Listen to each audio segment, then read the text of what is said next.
Welcome, curious minds, to another deep dive. In a world just brimming with information, it's pretty easy to feel overwhelmed. Absolutely. Information overload is real. But what if there was like a strategic shortcut, a way to really understand these complex global dynamics, see the patterns, and get those aha moments that make you feel genuinely clued in? That's a great goal. Well, that's exactly our mission today. We've got this fascinating stack of material in front of us, detailing India's intricate and evolving relationships across two incredibly vital regions, Mm, the Gulf countries and the broader West Asia and North Africa. indeed. And what's particularly compelling here, I think, is how these aren't just, transactional relationships, not Yes. just buying and selling. Right. They're deep, multifaceted engagements. Our sources give us a really comprehensive look at the diplomatic threads, the economic ones, security, culture, all these things that bind India to these nations. So today, we're going to unpack the key developments from 2023. We'll look at how these partnerships are deepening, how they're diversifying, and how they're truly shaping a new geopolitical landscape. So what's our mission for this deep dive? Well, we're going beyond just the headlines. We want to give you the most important sort of nuggets of knowledge from these official reports. Yeah. We're talking high-level visits, significant trade shifts, defense collaborations, even some unique people-to-people things. Exactly, the whole picture. By the end of this deep dive, you should have a really crystal clear understanding of why these connections are so significant and, why they truly matter in this rapidly changing world. Okay, let's unpack this. Let's kick off with a broad sweep then. Focusing on India's strategic engagement, specifically with the Gulf countries. In 2023, it seems abundantly clear looking at this that India's relations with these nations just kept getting deeper across multiple fronts. And this wasn't just a slight uptick, was it? It was marked by consistent high-level exchanges, significant increases in trade and investment, and a real strengthening of ties in key sectors. That's a crucial point. And if we connect this to the bigger picture, I think a key aspect of this deepening relationship is its notable diversification. Ah, okay. So not just oil. Exactly. While energy has always been and, continues to be a cornerstone, Sure. Vital. the engagement in 2023 really went far beyond that. We're seeing intense focus on security, defense, culture, education, health, even food security. Right. This movement away from a purely energy-centric relationship, it really signifies a maturation, a broadening of strategic interests on both sides, actually. It feels like a true strategic pivot. And when you talk about economic pillars, the trade and investment figures here really tell a story. It seems like dominance is almost the right word. The Gulf Cooperation Council, the GCC member countries, they consistently remained among India's top trading partners. Top two. And our sources highlight that the GCC was India's top regional grouping for trade in 2022-23. It exceeded, what, USD 184 billion? It's huge. It's a massive figure. It speaks volumes about the economic interdependence, the mutual reliance between India and the Gulf. Yeah. And beyond trade, investment flows also continue to be pretty robust. Cumulative foreign direct investment, FDI, from GCC countries stood at approximately 20 billion US dollars. Okay. And of course, as you said, India's energy imports from the region remain substantial. That solidifies the continuing strategic importance of oil and gas supplies for India's growing economy. This isn't just about today's needs. It's really about securing future growth. And beyond the sort of hard numbers, the economics, there's this powerful human bridge at play here, isn't there? The Indian community, it numbers an incredible 8.7 million across the Gulf. Yeah, huge diaspora. And they continue to serve as this vital link. It's not just a statistic, is it? It's like a living, breathing connection that underpins the diplomacy, fosters cultural understanding, drives economic links in a way that maybe goes beyond official agreements. Absolutely. It's a truly unique aspect of these relationships. It offers this constant dynamic flow of exchange. That immense diaspora is invaluable. It provides this natural sort of organic layer to the diplomatic and economic frameworks. It ensures the ties are not just government to government, Right. but also deeply embedded in people-to-people connections. And that builds a foundation of trust and familiarity that formal diplomacy alone just can't achieve. Okay, so let's unpack some of these key bilateral partnerships then, maybe starting with the United Arab Emirates, the UAE. It truly stands out in these reports as a strategic nexus. It really does. Traditionally, India and the UAE have had these close, friendly relations, rooted in centuries-old ties. But since 2014, our sources show this relationship has received, quote, special attention. And it gained even further impetus in 2023 with frequent exchanges and some really transformative agreements. Yeah, what's particularly compelling here is the sheer volume and the level of the high-level visits. It really indicates a profound commitment from both sides. Hmm. For instance, the Prime Minister made two significant visits to the UAE just in 2023. One pivotal visit led to agreements like the integration of India's UPI payment system with the UAE's system Oh, wow. and a groundbreaking agreement on trading in local currencies. Ah, bypassing the dollar potential. Exactly. And that latter agreement, it already yielded results in 2023. We saw large trade settlements involving gold and oil using rupees and dirhams. Interesting. This really signals a new era of collaboration, moving beyond traditional trade mechanisms. It's like creating a frictionless economic highway between the two nations. And it wasn't just about economics, right? During his second visit for the COQ 28 summit in Dubai, the Prime Minister again met the UAE president on the sidelines. And notably, he was given the special honor to address the opening ceremony of the plenary. That's right. That highlights India's growing climate leadership on a global stage, and also its really robust ties with the host nation, reinforces shared global priorities. And complementing these visits, the UAE president, Sheikh Mohammed bin Zayed Al Nahyan, he reciprocated with significant engagements too. He attended the G20 Leaders Summit in New Delhi and also participated in the virtual G20 Leaders Summit later, where he specifically applauded India's work in promoting the interests of the Global South. Yeah, that consistent, high-level mutual engagement really underpins the strategic depth. It's moving beyond just bilateralism to embrace multilateral cooperation as well. It certainly feels that way. And it wasn't just the top leaders. India's external affairs minister visited the UAE multiple times for various things. A bilateral visit, COP28, the Surbani-Yas Forum. Right. Busy year for him there. Yeah. And they also launched this UAE-India-France trilateral cooperation, the UFI. That signals a broader regional strategic outlook, doesn't it? It does, bringing in a European power, too. Plus, numerous other Indian ministers from different portfolios, commerce, education, defense, they participated in G20 meetings and bilateral events. Even chief ministers from several Indian states visited the UAE. It shows this broad engagement across different levels of government. And if we connect this to the economic dynamics, well, the UAE clearly remained India's key trading partner in 2023. India was the UAE's second largest source for imports and the largest market for its exports. Wow. And following the Comprehensive Economic Partnership Agreement, the CA bilateral trade saw this sharp increase, reaching nearly $85 billion by March. That quickly. Yeah, it vividly demonstrates the immediate tangible benefits of these kinds of strategic economic agreements. It really accelerates economic interdependence. And the investment flows continued strongly too, right? India remained a prominent destination for major UAE investors like ADIA, the Abu Dhabi Investment Authority, and Mubadala. Correct. Big sovereign wealth funds. And the UAE was also invited as a guest country to the G20 summit under India's presidency. Crucially, it participated in two key initiatives launched on the margins of the G20 Leaders Summit: the ambitious India-Middle East-Europe Economic Corridor and the Global Biofuel Alliance. Yeah. This truly positions the UAE as a critical node in India's sort of global economic strategy. Absolutely. And beyond the economic and strategic, those people-to-people ties, as we mentioned, remain the strongest link.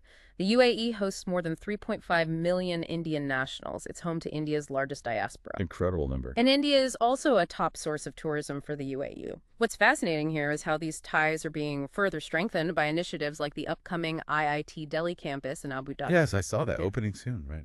Set to open in January 2024, apparently. Yeah. That promises deep educational exchanges. And the fact that the first Hindu temple in Abu Dhabi is being constructed with full UAE government support, well, that signifies a profound level of cultural understanding and respect. It's a powerful symbol of acceptance and shared values. Okay, let's move on then to Saudi Arabia. India continued to cement ties there under the framework of the Strategic Partnership Council. That sounds like a very important institutional mechanism. Formalized back in 2019, you said. Yes, exactly. And this framework is really driving the relationship forward. It makes you consider how this kind of institutionalized diplomacy enables India to, project its influence and secure its interests in the kingdom. Right, it's structured. The Crown Prince and Prime Minister of Saudi Arabia, Prince Mohammed bin Salman Al Saud, paid a landmark visit to India in September. He attended the G20 Leaders Summit and then continued for a state visit. Crucially, he co-chaired the first leaders meeting of the India-Saudi Arabia Strategic Partnership Council with the Prime Minister. This meeting is a direct outcome of that institutional framework. It's a significant step in steering the relationship.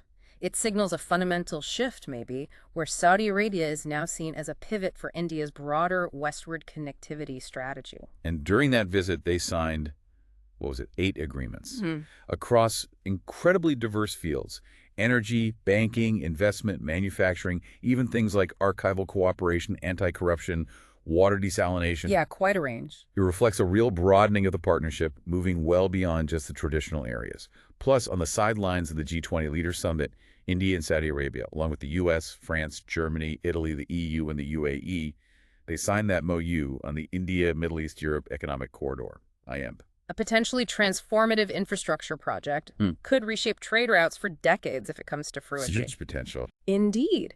And the economic dimension was further amplified by the first India-Saudi Arabia Investment Forum 2023, organized in Delhi, coinciding with the state visit. This forum led to numerous B2B, business-to-business agreements. Okay. We also saw frequent ministerial visits throughout the year, several Saudi ministers attending G20 sectoral meetings. Indian ministers also visited Saudi Arabia for various forums where agreements in critical areas like electrical interconnection, green hydrogen, clean hydrogen, supply chains, those were signed. So future-focused sectors, too. Definitely. It showcases the depth and breadth of the bilateral engagement. And the trade and investment figures here are equally robust, aren't they? India is Saudi Arabia's second largest trade partner, while Saudi Arabia is India's fourth largest trading partner overall. That's right. For the fiscal year 2022-23, bilateral trade was valued at over $52 billion US. Wow. India's imports from Saudi Arabia, predominantly crude and petroleum products, amounted to over $42 billion of that, making Saudi Arabia India's third largest sourcing destination for these vital resources. But it's not a one-way street, is it? Indian investments in Saudi Arabia reached approximately $3 billion US by August 2023. And direct investments from Saudi Arabia to India stood around $3.2 billion, with additional indirect Saudi investments as well. That mutual investment demonstrates a growing trust, a shared economic interest. And defense cooperation also deepens significantly, reflected in the exchange of delegations, training programs, military exercises. The bilateral naval exercise, Al-Mohed al-Hindi, saw participation from key Indian naval vessels. We also saw staging halts of Indian Air Force aircraft, port calls of Indian naval ships in Saudi Arabia. Plus, a Saudi Armed Forces delegation participated in Aero India 2023 in Bengaluru, which is a major aerospace exhibition. Right. All of these point to growing strategic alignment, interoperability, building crucial trust and capability between the forces. And connecting this back to the human element, Saudi Arabia hosts roughly 2.46 million Indians. And they're highly respected, the reports say, for their contributions to the kingdom's development. Yeah, a very significant community. The Embassy of India also organized the first ever Pravasi Pariche Week, showcasing Indian music, performances, cuisine. That's a great example of soft power, cultural outreach, reinforcing the bonds at a societal level beyond just the official meetings. Okay, next up, Oman, a long-standing strategic maritime partner for India. This is described as a special relationship, rooted in centuries of unbroken contact, which is now transformed into a strategic partnership with robust cooperation across various domains. Yeah, Oman is key, a key partner in maritime security in the Western Indian Ocean. And Oman also serves as a really important interlocutor for India at forums like the GCC, the Arab League, and the Indian Ocean Rim Association, IORA. What's particularly striking here is the truly historic state visit by Sultan Haytham bin Tariq to India in December. Yes, that was quite recent. First state visit from Oman to India in 26 years, and his first since assuming office. A big deal. During this landmark visit, they adopted the India-Oman Joint Vision for future cooperation. This vision is essentially a blueprint for the next phase of their strategic partnership. They also agreed on the early conclusion of SEPA negotiations, the Comprehensive Economic Partnership Agreement, and announced the third Oman-India Joint Investment Fund, worth $300 million US. So, building on previous funds. Exactly, showing continued confidence. And notably, Oman was specially invited by India to participate as a guest country for the G20 during India's presidency. The Deputy Prime Minister attended the summit. That really highlights the high regard India holds for Oman, doesn't it? It does. Defense and security collaboration with Oman is described as comprehensive. Bilateral exercises involving all three Indian services, Army, Navy, Air Force, high-level defense and security exchanges, including visits by India's National Security Advisor and the Chief of the Naval Staff to Oman. Strong defense ties then. Very strong. Economically, India is among Oman's top trading partners and was the second largest market for Oman's crude oil exports in 2022. Bilateral trade itself saw a significant increase, growing from about 9.9 billion US dollars to 12.4 billion in 2022-23. Quite a jump. Yeah, and there are steady bilateral investment flows, over 6,000 India-Oman joint ventures in Oman, aggregating an estimated investment of over 7.5 billion US dollars. Indian companies are also leading investors in Oman's free zones like Sohar, Salalah, Dup. A key takeaway for me looking at this is how the partnership seems to go beyond the traditional sectors. We're seeing strong collaboration in the space sector. Yes, that's right. Yeah. Notably with the inauguration of an ISRO-developed Geographical Information System GIS-based space portal specifically for Oman. Wow. And there was also the first joint working group meeting on health cooperation. These are really forward-looking collaborations, signaling an embrace of, next-generation partnerships. Definitely. And culturally. Culturally, the embassy organized significant events like the India on Canvas, masterpieces of modern Indian painting exhibition at the National Museum of Oman, showcasing Indian art. They also started a monthly lecture series, From Madhvi to Muscat, Indian Community and the Shared History of India and Oman, further deepening that cultural exchange and appreciation. Okay, let's turn our attention now to Qatar, a nation with which India shares these deep-rooted historical and cultural ties, celebrating 50 years of diplomatic relations in 2023. 50 years. And the Indian community in Qatar, estimated at 820,000 strong. That makes it the single largest expatriate community there. Vital for those people-to-people connections we talked about. Indeed.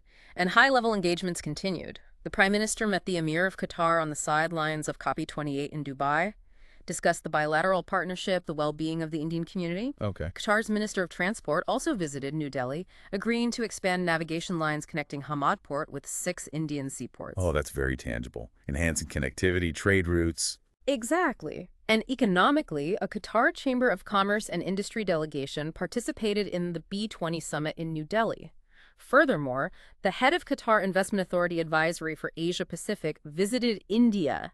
And the QIA, the Qatar Investment Authority, announced a significant investment of about 1.5 billion US dollars in 2023 alone. 1.5 billion in 1 year. Yes. This substantially increased Qatar's foreign direct investment in India, showing a rapid economic expansion beyond just the traditional energy trade, although that remains very important. And defense cooperation. Also growing. A delegation from the Qatari Emiri Air Force participated in Aero India 2023. They discussed enhancing bilateral defense cooperation there. In terms of trade, bilateral trade stood at nearly 12 billion US dollars from January to October 2023. Imports from Qatar, largely energy, were over 10 billion, and exports to Qatar were 1.4 billion. Okay, so still heavily weighted towards energy imports, but a growing export market for India too. Next, maybe we can group Bahrain and Kuwait. 2 more long-standing partners, strong economic and security dimensions to their ties with India. For Bahrain, relations in 2023 were marked by high-level interactions, visits. Their deputy PM participated in the Voice of Global South summits. What seems compelling is the economic success story, record levels of bilateral trade and investments.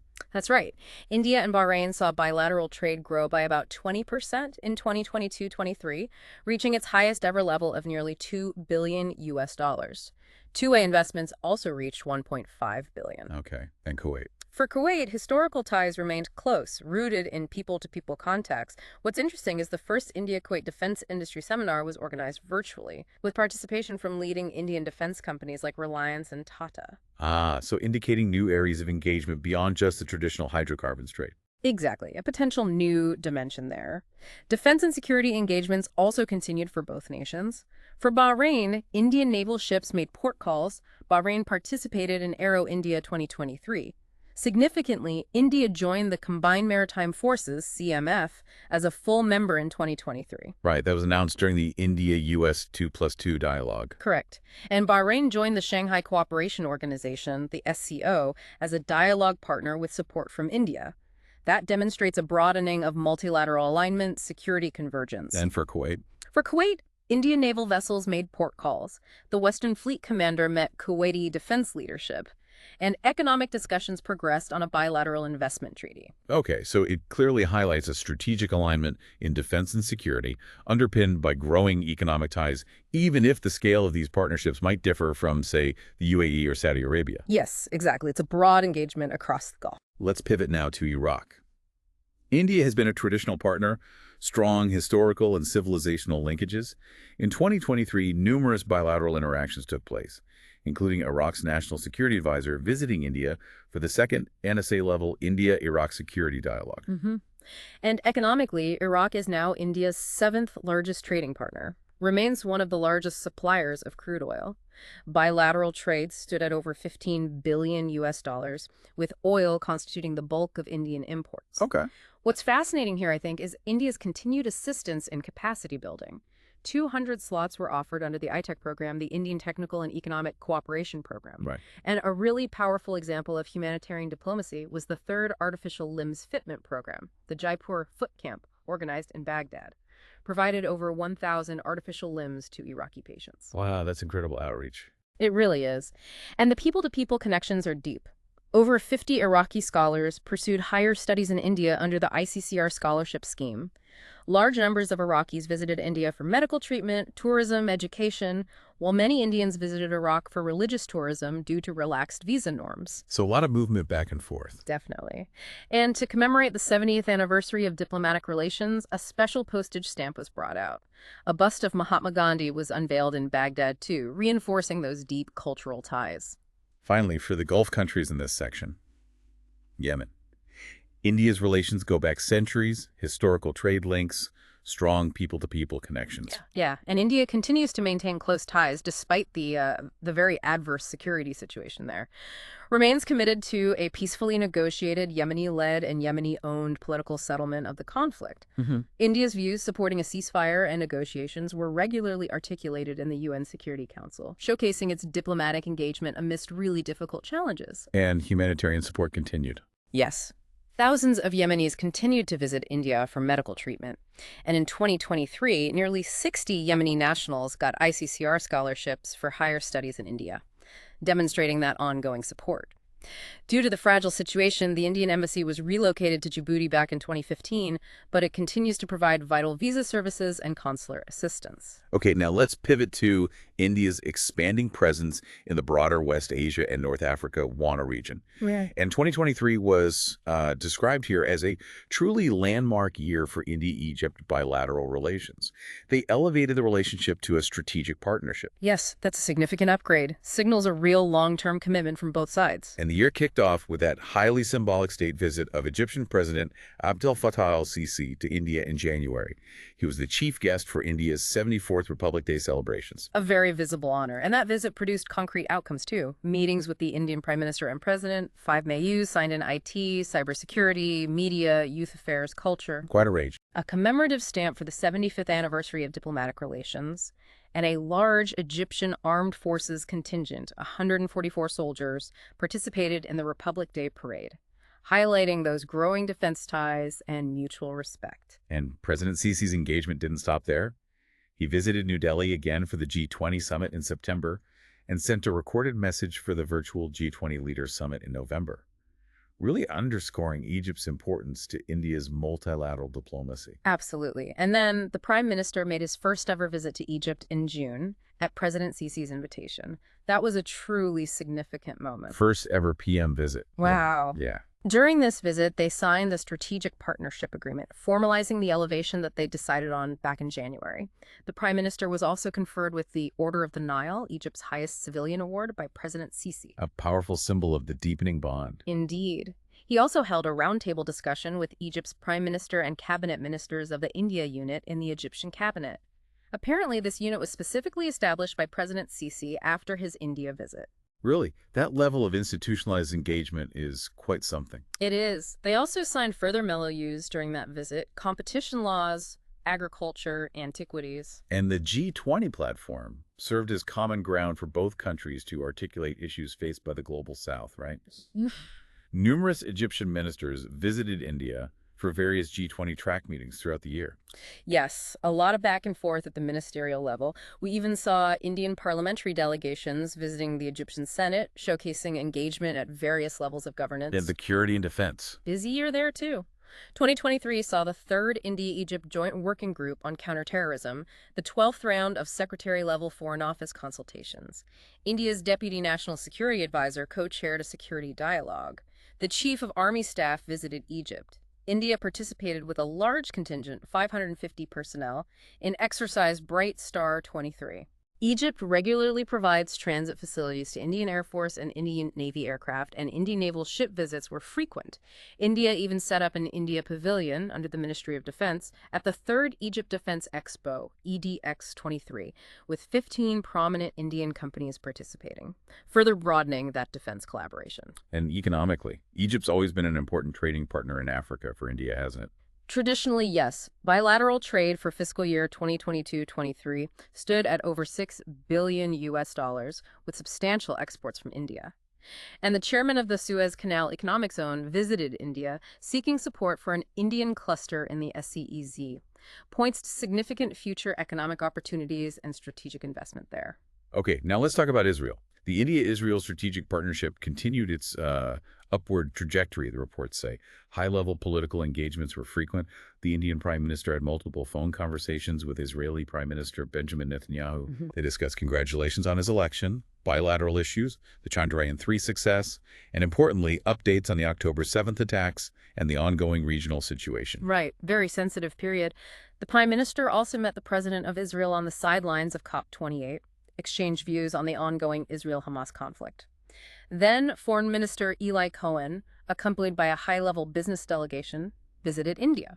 He met the PM, the Raksha Mantri, Defense Minister, the External Affairs Minister, and co-chaired the India-Israel Business Forum. Okay. India's EAM and FM Cohen also held telephone conversations regarding the situation in Israel after October 7th. The Raksha Mantri spoke with Israel's Minister of Defense. The Israeli NSA called his Indian counterpart to brief on the current situation, highlighting close security consultations and information exchange. And it wasn't just the executive branch.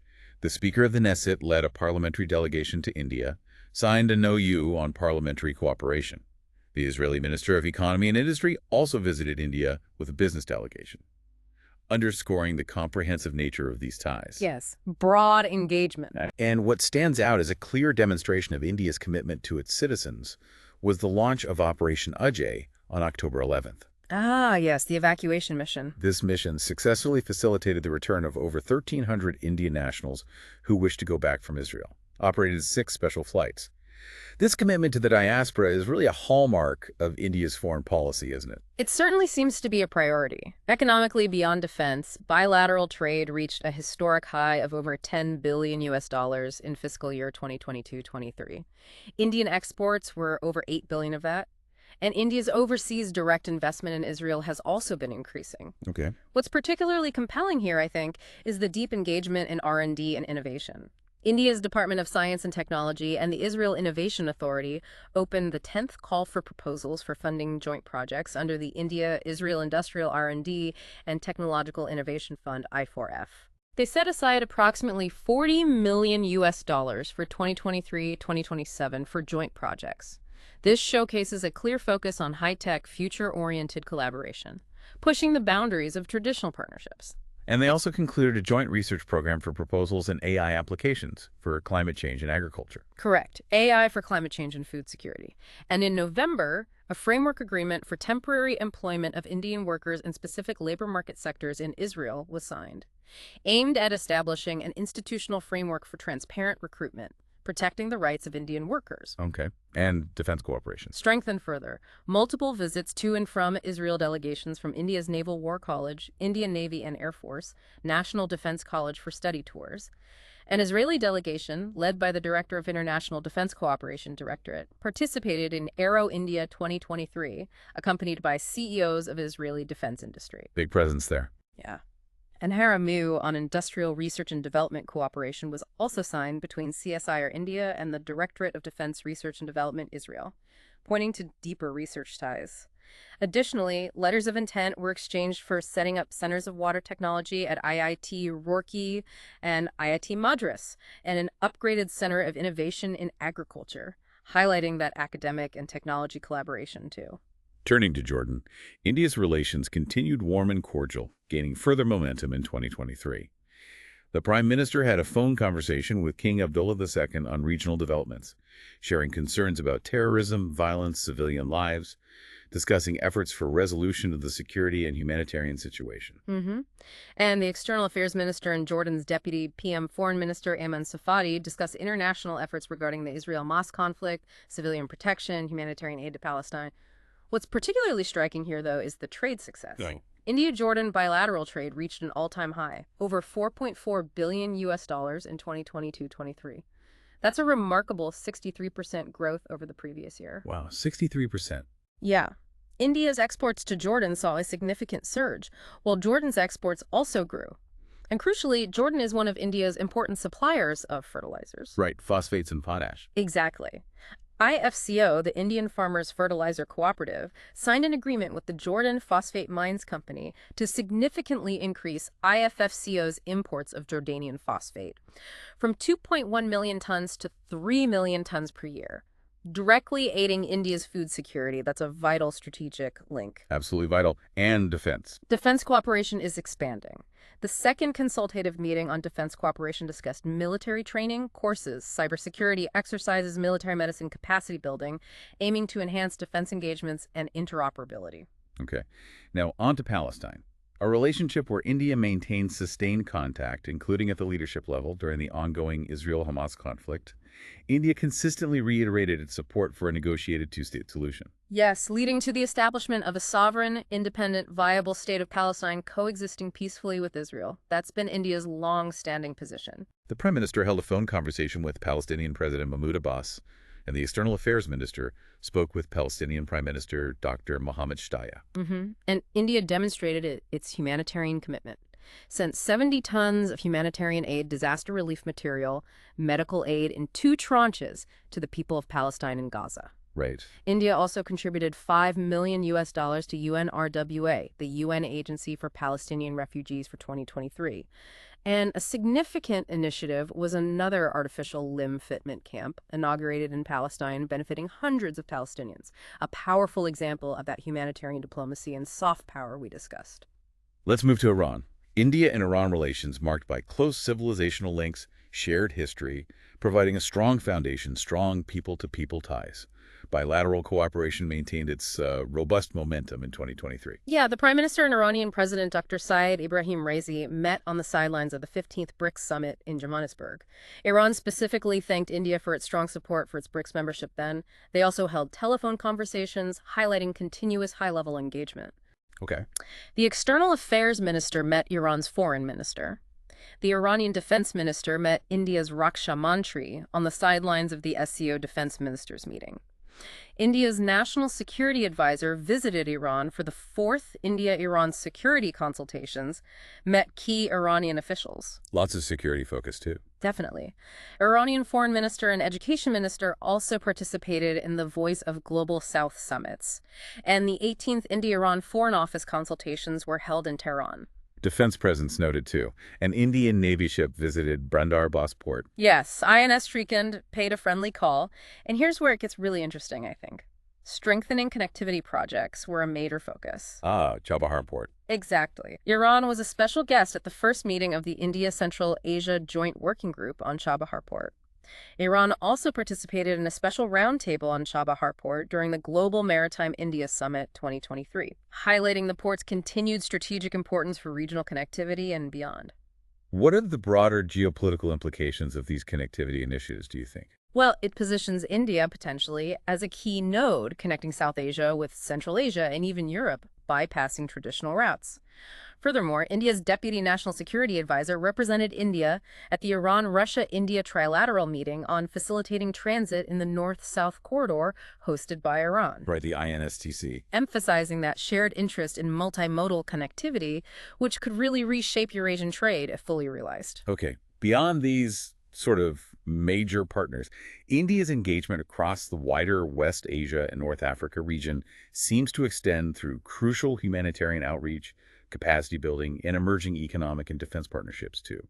It feels like a very comprehensive, inclusive approach to the entire region. That's right. It's not just focused on the big players. For instance, in Sudan, against the backdrop of that awful armed conflict, India launched the landmark Operation Kaveri in April 2023. Right, the evacuation. Successfully evacuated over 4,000 Indian nationals, used 17 flights, 5 Indian naval ships, demonstrated India's profound commitment to its diaspora in times of crisis. India also provided 25 tons of medical aid to the people of Sudan, a testament to its humanitarian commitment. Similarly, in Syria, after the devastating earthquake in February, India sent 2 special flights with 30 tons of relief material, including vital medical aid. And India continued to extend technical assistance, offered 500 scholarships to Syrian students, maintaining strong ties despite ongoing challenges. Yeah, and in Lebanon, India organized another successful artificial limb fitment camp, the Jaipur Foot Camp, and donated a generator set, showing very practical support. That theme of capacity building seems strong across the region. In Eritrea and the Republic of South Sudan, India earmarked and utilized numerous iTech scholarships for higher studies and diplomatic training. Yes, these programs empower individuals and build long-term goodwill. For Djibouti, a key location in the Horn of Africa, India's naval ships made multiple port calls, facilitating operational turnarounds crucial for maritime security. And defense iTech slots were offered for the first time. Okay. And economically, new avenues are being explored, too. In Morocco, the Indian Minister for Chemicals and Fertilizers visited, signed MOUs for a huge supply of phosphate fertilizers annually. Yes, up to 1.7 million metric tons annually for Morocco's OCP group. Absolutely crucial for India's food security, as we discussed with Jordan, too. Right. And in Algeria, bilateral trade rebounded significantly, over $2 billion US dollars. Farmer relations deepened, with Indian companies participating in a major pharmaceutical exhibition there. Even in countries facing significant challenges, like Libya, India maintained its focus on crucial consular issues. An MEA delegation visited Tripoli and Benghazi.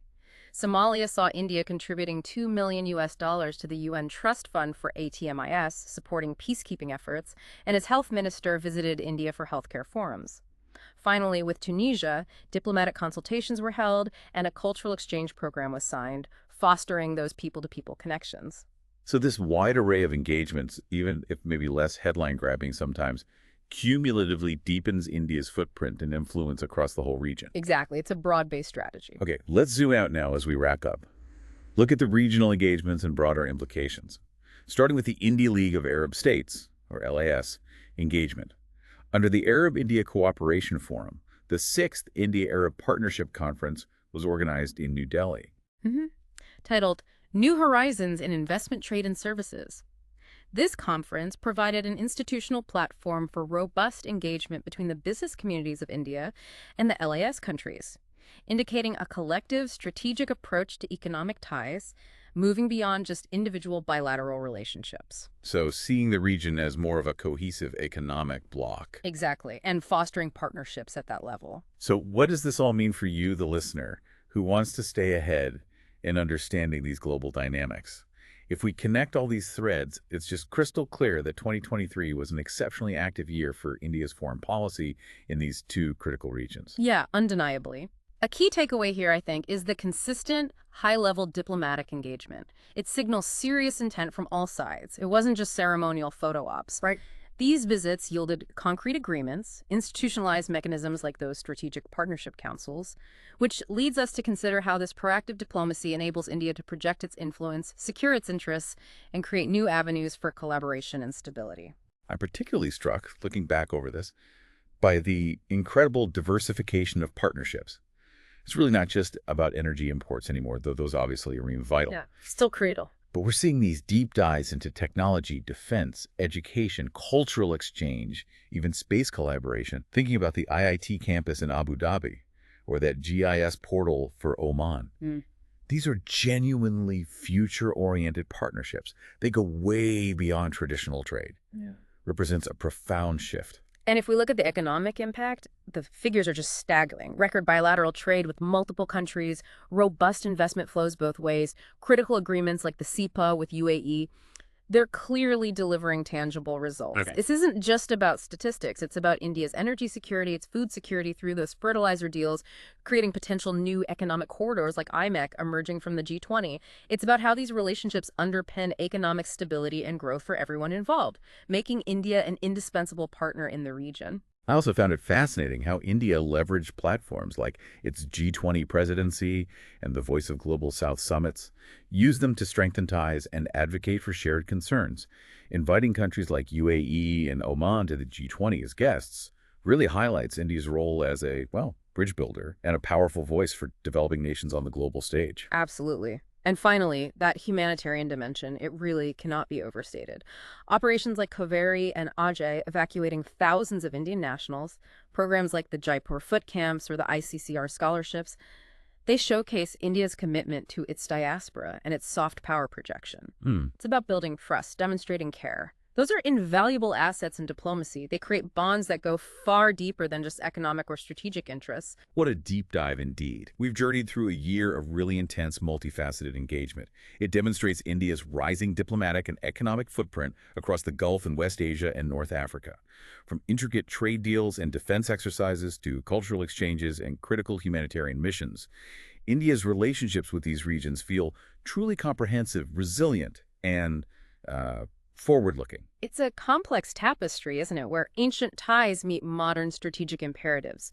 These regions are dynamic, constantly evolving, and India's approach reflects, I think, a deep understanding of their evolving significance in this multipolar world we're in. The sheer breadth of cooperation we've seen from economic corridors to space technology suggests a partnership that is not just transactional, but truly transformational, poised our even greater future collaboration. And that brings us to our final provocative thought for you to mull over. Given this diverse and rapidly evolving geopolitical landscape of the Gulf and West Asia and North Africa, how might India's strategy of, let's call it, all-encompassing engagement continue to adapt to future challenges and opportunities? What specific next-generation collaborations, maybe in areas like sustainable tech, artificial intelligence, digital governance, could further redefine these partnerships, fostering not just economic gains, but also deeper shared understanding and stability across these crucial regions? That's a great question to ponder. The possibilities are vast. Thank you for joining us on this deep dive. We hope this exploration has given you a fresh perspective and equipped you with the knowledge to see the world's connections perhaps a little more clearly. We'll be back soon with another stack of sources to unpack just for you. Until next time, keep digging deeper.